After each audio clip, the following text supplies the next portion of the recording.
Welcome back. સમાચારોમાં આગળ વધીએ। સુરતમાં આખા જ શહેરમાં ખાડીપુર જેવી સ્થિતિનું નિર્માણ થઈ ગયું છે। શહેરમાં કેટલાક વિસ્તારો એ ખાડીપુરમાં ખૂબ પ્રભાવિત થયા છે, અસરગ્રસ્ત બન્યા છે। તંત્રના પાપે ખાડીની આ સ્થિતિ સર્જાય છે તેવું કુમાર કાનાણી દ્વારા નિવેદન પણ આપવામાં આવ્યું છે। તેઓ એવું પણ કહે છે કે પાલિકાના પ્લાન એ માત્ર કાગળ પર હોય છે। सूरत शहर छेल्ला 2 દિવસથી પાણીની અંદર ગરકાવ છે। લોકો હેરાન પરેશાન થઈ રહ્યા છે। ખાસ કરીને વાત કરીએ તો સુરતના વરાછા વિસ્તારમાં સૌથી વધારે પાણી ભરાયા છે અને સૌથી વધારે હેરાન પરેશાન થયા હોય તો વરાછાના લોકો આપણી સાથે વરાછાના ધારાસભ્ય કુમારભાઈ કાનાણી છે, તેમની સાથે વાત કરીશું। સાહેબ, શું કહેશો?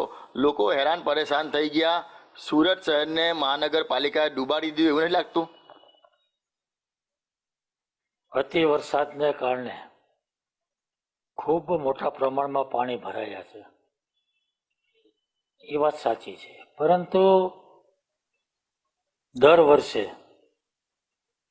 જે ચર્ચાઓ આપણે કરીએ છીએ, ખાસ તો પીપીના રસ્તા ઉપર શહેરી વિસ્તારની અંદર જે પાણી ભરાય છે એ વાત જુદી છે, પરંતુ જે ખાડીપુર આવે છે એના કારણે સૌથી મોટી મુશ્કેલી વધારે પડે છે। આ શહેરની અંદર સૌથી મોટી સમસ્યા ખાડીપુરની છે। વર્ષના સમય વીત્યા પછી પણ જે કઈ વાતો થઈ હતી એ પ્રમાણે જરા પણ કામ થયું નથી, કોઈ પણ કામમાં પ્રગતિ થઈ નથી અને આજે આ વર્ષે ફરીવાર ખાડીપુરને કારણે લોકો બેહાલ બન્યા છે।